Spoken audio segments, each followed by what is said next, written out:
So today, we're diving into the pretty intense and often life-changing process of a spiritual awakening.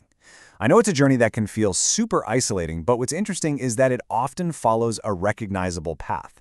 We're going to break down the stages, the signs, and most importantly, how to get through the toughest moments. Let's get into it. You know, for a lot of people, this whole thing doesn't start with some big flash of light. Nope, it starts with a quiet, nagging question. It's that feeling you get when the life you've so carefully built, the job, the goals society told you to want, just doesn't feel like enough anymore.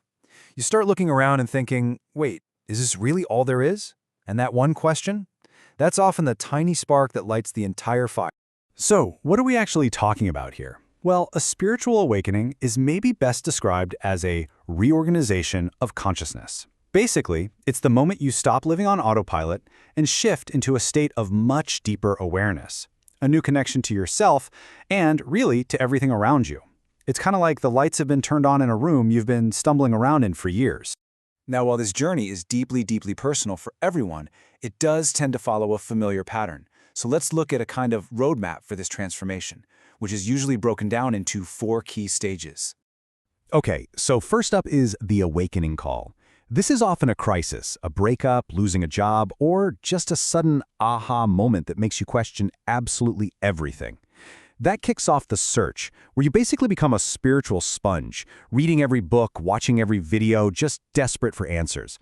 Then comes the hardest part, the dark night of the soul. This is where your old identity, your ego, just crumbles, leaving you feeling totally lost. And finally, you reach integration, which is all about taking these new insights and figuring out how to live with them in your real day-to-day life.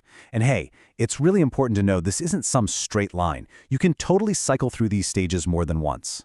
So how do you even know if this is what's happening to you? Well, the shift isn't just in your head. It often shows up in some very real and sometimes pretty confusing physical and emotional ways. Let's take a look at some of the most common signs. Physically, you might find your sleep patterns are just completely haywire. So many people report waking up between 2 and 4 a.m. for no reason. You might also develop this brand new sensitivity to loud noises, bright lights, or big crowds.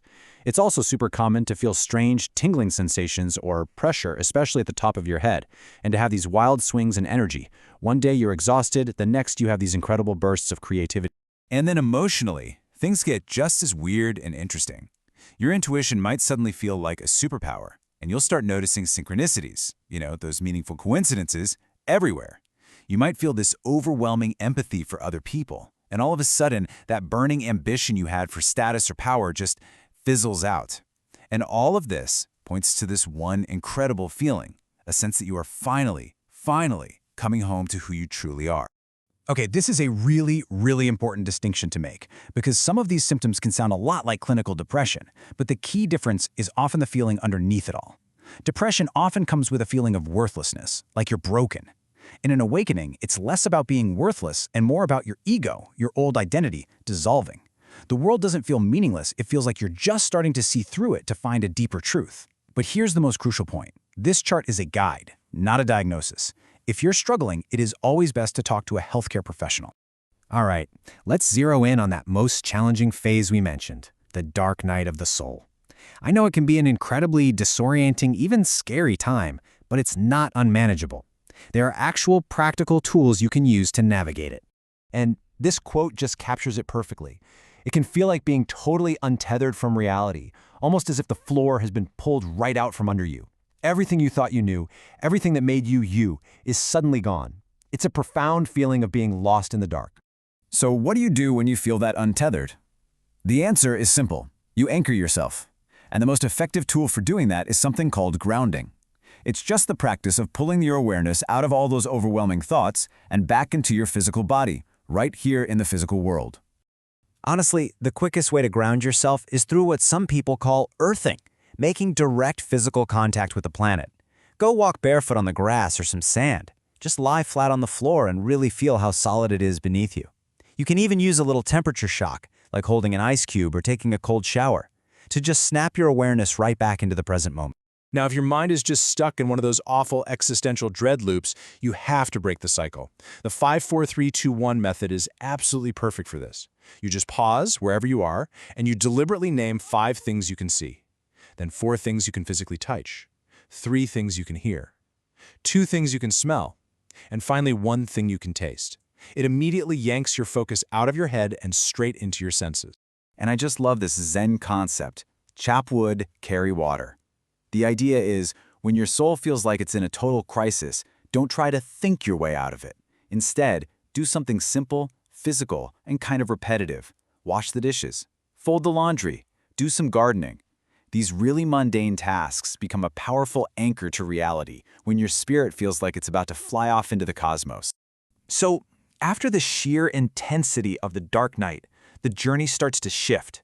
It becomes less about just surviving and more about actually learning how to live with this new, expanded level of awareness. This is the part of the journey where you're really finding your way home to yourself. And this final, and usually longest stage, is what's called integration. The goal here isn't to escape the world and go live on a mountaintop. It's about taking all these profound spiritual insights you've had and figuring out how to apply them to your normal, messy, everyday life. It's about learning to find the sacred right here, in the mundane. A huge part of integration is something called shadow work, which is really about exploring the parts of yourself that you've pushed down or repressed. And to make this tangible, here's a really powerful question to start with. The next time you hear that self-critical voice in your head, just stop and ask, whose voice is that really? Is it a parent, a teacher, an old boss? Realizing it's not even your voice, that's a complete game changer. Now, because this work can get pretty intense, it is so important that you approach it safely. So a few tips. First, limit your sessions to maybe 20 or 30 minutes at a time. Second, try to approach whatever you find with curiosity, not judgment. And third, always finish with one of those grounding techniques we talked about to settle your nervous system. And that brings us to the final, essential question this whole journey asks of us. It's a question that strips away everything on the outside and gets right to the heart of who you truly are.